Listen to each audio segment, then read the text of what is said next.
नमस्कार दोस्तों, स्वागत है आप सभी का एक बार फिर से आपके अपने YouTube चैनल में। आज हम बात करने जा रहे हैं एक ऐसे रहस्यमयी मंदिर के बारे में जिसके बारे में वहां के निवासियों को भी पता नहीं था। यहाँ वर्षों से जैन धर्म की कई पीढ़ियां पूजा अर्चना कर रही थीं। उन्हें पता नहीं था कि जिस मंदिर में वे पूजा कर रहे हैं उसके नीचे ही जमीन के भीतर मंदिर का असली हिस्सा है, जिसके रास्ते बंद हैं। इसके ऊपर 2 फ्लोर है, यही लोग पूजा अर्चना करते हैं। साथ ही हम सभी फैक्टर्स के बारे में बात करेंगे कि रातों रात वहां मूर्तियां कहां से आई, मंदिर कैसे बना और वास्तव में वे पुजारी कौन थे और कहां चले गए। तो चलिए पर्दा उठाते हैं इस रहस्यमयी घटना से।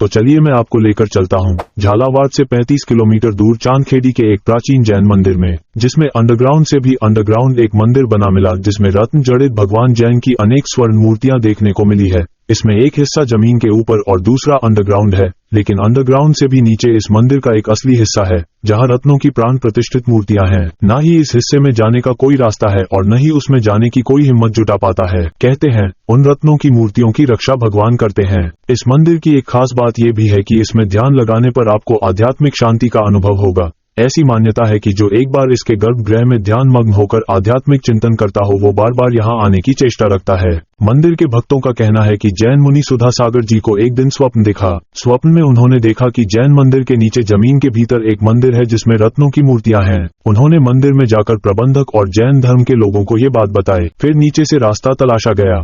नीचे का हिस्सा खुला और मंदिर के भीतर चमचमाती रत्न जड़ित मूर्तियां मिली। उन मूर्तियों को कुछ दिन तक बाहर दर्शन के लिए रखा गया, फिर वापस उन्हें उसी स्थान पर रखकर सभी रास्ते बंद कर दिए गए। इसके बाद लोगों को इस निचले हिस्से के बारे में पता चला। मंदिर के पीछे प्रचलित है एक कहानी।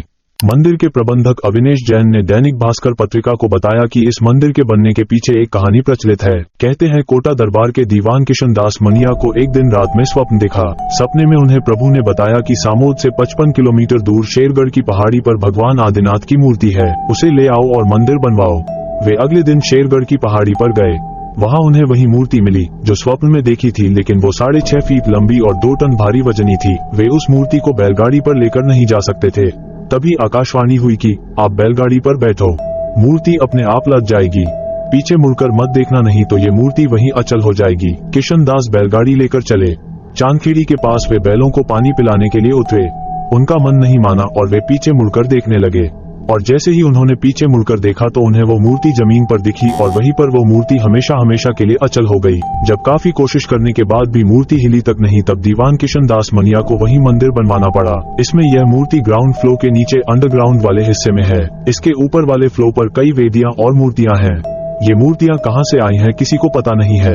बड़ी मूर्ति के नीचे एक मंदिर है जिसमें रत्नों की मूर्तियां हैं। कहते हैं इस हिस्से की रक्षा खुद भगवान आदिनाथ करते हैं। किशन दास मनिया ने इस मंदिर की नींव 1730 में रखी। उस समय यह मंदिर 17 सालों बाद बनकर तैयार हुआ था, जिसका निर्माण वर्तमान में भी जैन श्रद्धालुओं द्वारा किया जा रहा है। इसमें संतों और मुनियों के लिए संतशाला, निलय आश्रम, नवीनतम पक्षालगृह, सिद्ध परमेष्ठी जिनालय, 24 जिनालय के अलावा आकर्षक कुबेर द्वार है। इसकी इस प्रसिद्धि के कारण यहाँ अनेक आगंतुक आकर्षित होते हैं। यहीं पर प्रसिद्ध जैन मुनियों का मेला भी भरता है, जिसे हाड़ौती के प्रसिद्ध जैन मंदिर के रूप में प्रसिद्धि प्राप्त है। यदि आप इस मंदिर को देखना चाहते हो तो आप यहाँ पर झालावाड़ से 35 किलोमीटर का ट्रेवल करते हुए खानपुर के चांदखेड़ी मंदिर में पहुँच सकते हो। तो चलिए अब बात कर लेते हैं आज के अभ्यास प्रश्न के बारे में। आज का अभ्यास प्रश्न है, जैन धर्म के अंतिम व 24वें तीर्थकर महावीर स्वामी का प्रतीक क्या था? आपके सामने ऑप्शन कुछ इस प्रकार से है। ए शेषनाग, बी हाथी, सी घोड़ा, डी सिंह।